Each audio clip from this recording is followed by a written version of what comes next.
Hello,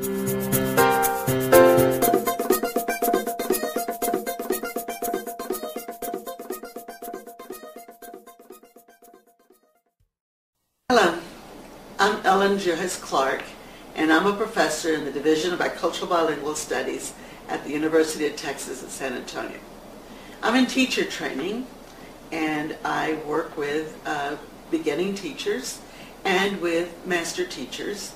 And I think most of my area of research deals with teacher identity, from the personal identity and from a teacher identity. And why are those two elements important? Well, they're important because our goal is to become culturally responsive teachers. Teachers who can respond to the culture of their classrooms.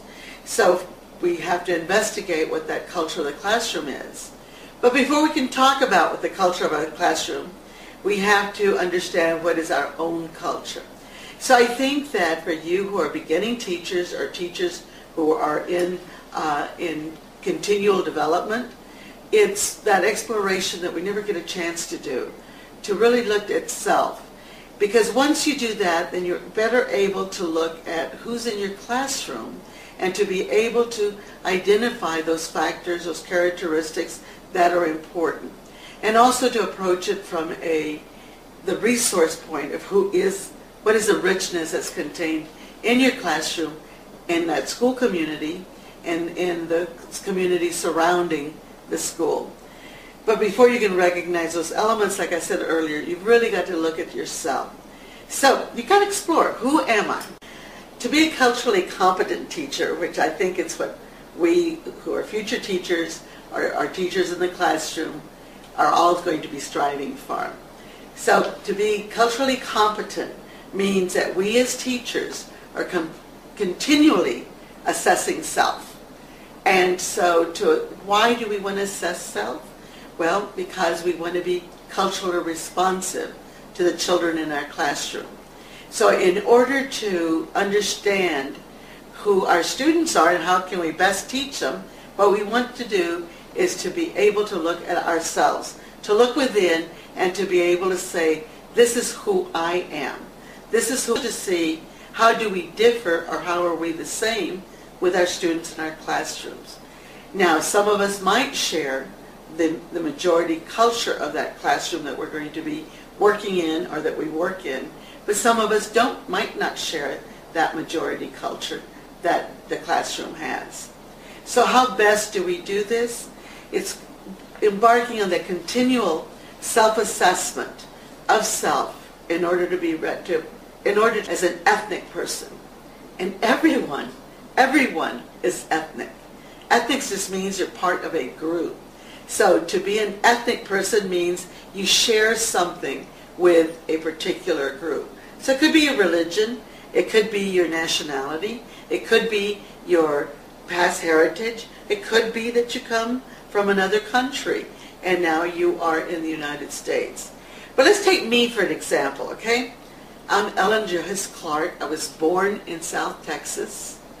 That's my region where I come from, so that's helped to shape me.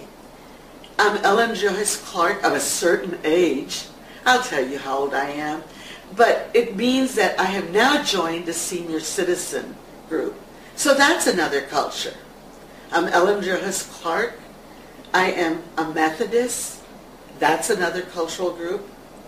I am also the second born in my family. So that also says culturally who I am. And I'm also a female, another cultural being. So all of those backgrounds combined with who you are ethnically, which in my case is my national identity is a Mexican American, all come together to form myself as a person. And the better I am, the better I can articulate all of those cultural components, if I can talk about them without any hesitancy, means I understand myself. So if I understand myself as a female, it means I can identify with young females in the classroom regardless of my age. I can identify with the mothers of my students in the classroom. So, as future teachers, as culturally responsive teachers, as culturally competent teachers, what I want you to do is to look at these core principles. And those are the core principles that you yourself contain, that your books that you've studied contain, that the people you work with contain, and that the community you're working with contains. And that is, you want to understand what are the values that that community has, what are the values that I was taught formally in school and informally at home, and what are those values I am teaching formally and informally, and what are those values of the community being taught formally and informally. What are the belief systems? What is it that I believe? What is it that my teacher training books showed? What is a Dewey belief? What are those beliefs that form the theoretical frameworks for everything we learn? What are the beliefs that my community has? What are the beliefs that they have learned formally and informally? And the other is, what are aesthetic standards? What are those of the community and those of the school?